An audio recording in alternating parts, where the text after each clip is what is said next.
What's up, everybody? Welcome to another episode of BWT. I'm your host, Teddy, and today we will be going over the Cubs offseason predictions. Um, Before we get into that, make sure you guys are liking this video, sharing this video, commenting on it. This is a new channel, so I'm trying to get my subscribers up. Make sure you guys hit that subscribe button so you guys do not miss the next video. I will be going through the remainder of the teams. So far, I have done the NL West and I'm finishing up the NL Central in the next couple days. So we are gonna start pushing out a lot of content, a lot of predictions, and going from there. So make sure you guys are also liking everybody else's content on the Refuse to Lose network, right? We've got RBO, Real Ballers Only. We've got CTC, Carl Talking College. We've got FFC, Fantasy Football with Coach Coombs. We've got In the Red Corner with Tony, Ricky, and Ty. We've got the King's Talk with Joe. That's where he goes over all Sacramento Kings games and stuff like that. And then we've got Dave's Doghouse and, of course, the Refuse to Lose show. Make sure you guys are pushing us out there so that we can continue to grow as a network. Yeah, man. So let's get right into it. The Cubs finished 83-79 for second place in the NL Central last season. They started off a little slow, and they picked it up around the trade deadline, so that they wouldn't have to sell all their stars. That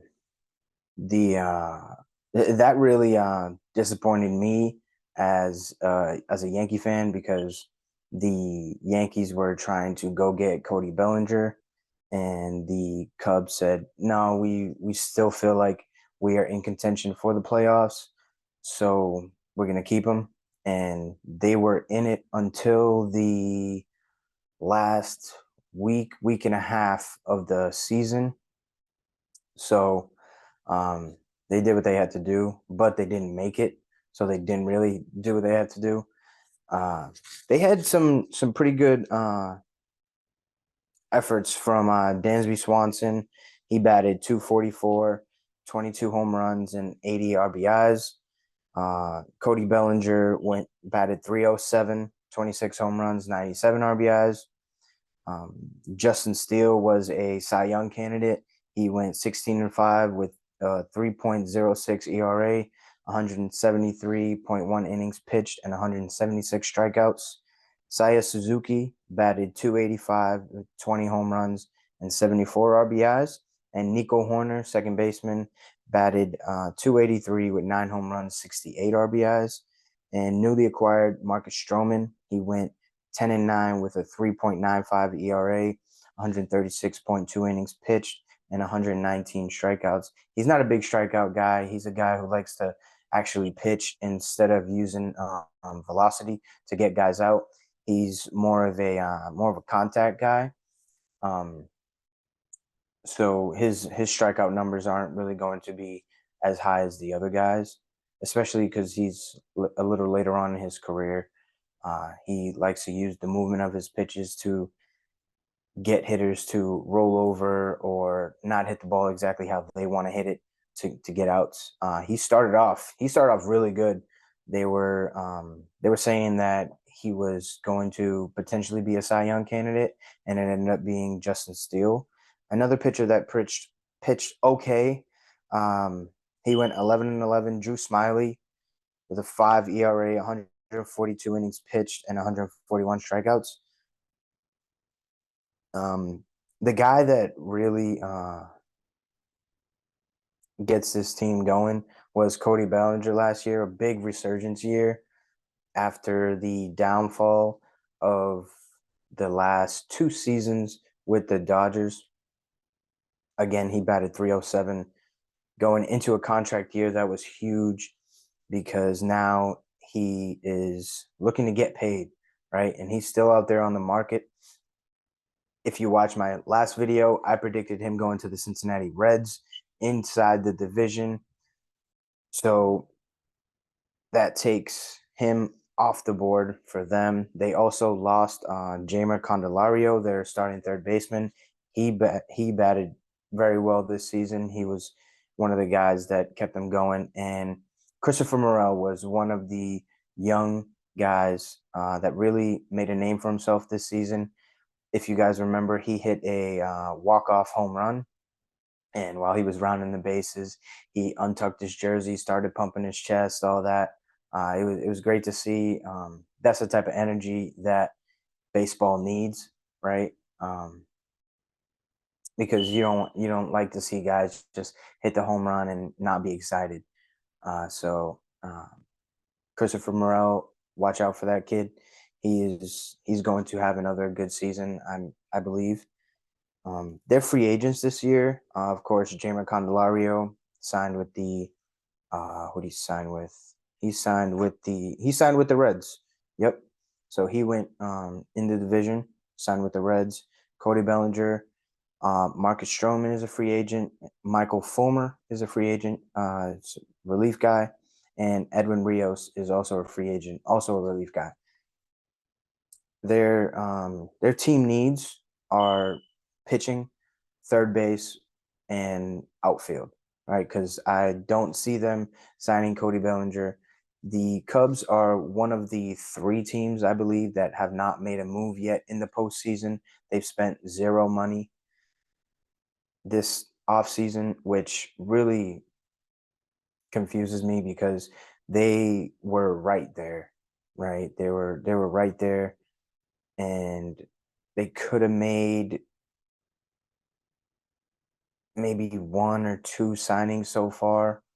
I believe that they're still trying to get Cody, but Cody Bellinger, I believe, is not going to be there for a long time. So with that being said, I believe they go out and get Justin Turner to replace Jeimer Candelario at third base.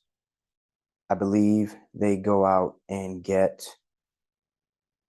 David Peralta to play left field, and then they move Christopher Morel to center field to replace Cody Bellinger. And I believe they also go out and get Julio Teheran from the Brewers. He is a relief guy that will give them a veteran in the clubhouse. He's been in the league for about 4 or 5 years. Good solid guy in the bullpen. And then I believe they re-signed Marcus Stroman, and they also re-signed Michael Fulmer, right? Stroman, he said he loves Chicago, but me being a Celtics fan, sorry to cross sports, but if a player says that they love the city, it doesn't always mean that they're going to re-sign, especially if they say that they're going to re-sign and they want their numbers in the rafters or whatever. Yeah, I'm talking about you, Kyrie Irving. But yeah, um, I think the Cubs are they're on the doorstep right now. They need to make a couple moves to get through the door, make another postseason run. They really haven't been in the postseason since they ended their drought with, and then they've let go of all those guys that they won the World Series with. They let go of Anthony Rizzo. He's on the Yankees now. They let go of Chapman. They let go of Chris Bryant. They let go of Contreras, their starting catcher. So it's like they're kind of in a rebuild, but they're kind of not. And I believe that if they make these moves, I think they will be contenders in the NL Central.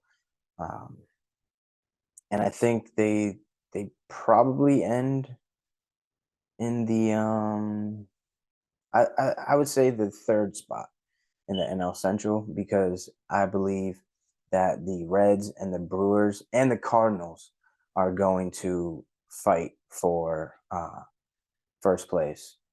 Um, but I believe that the Cubs will also be in that fight.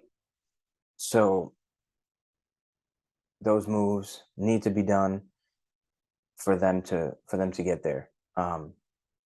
Again, guys, make sure you guys are liking this video. Push it out to any Cubs fan that you know. I don't know many, but if you know a Cubs fan, push it out to them. See what they think about this video, and I will see you next time when we talk about the Milwaukee Brewers offseason predictions. Peace.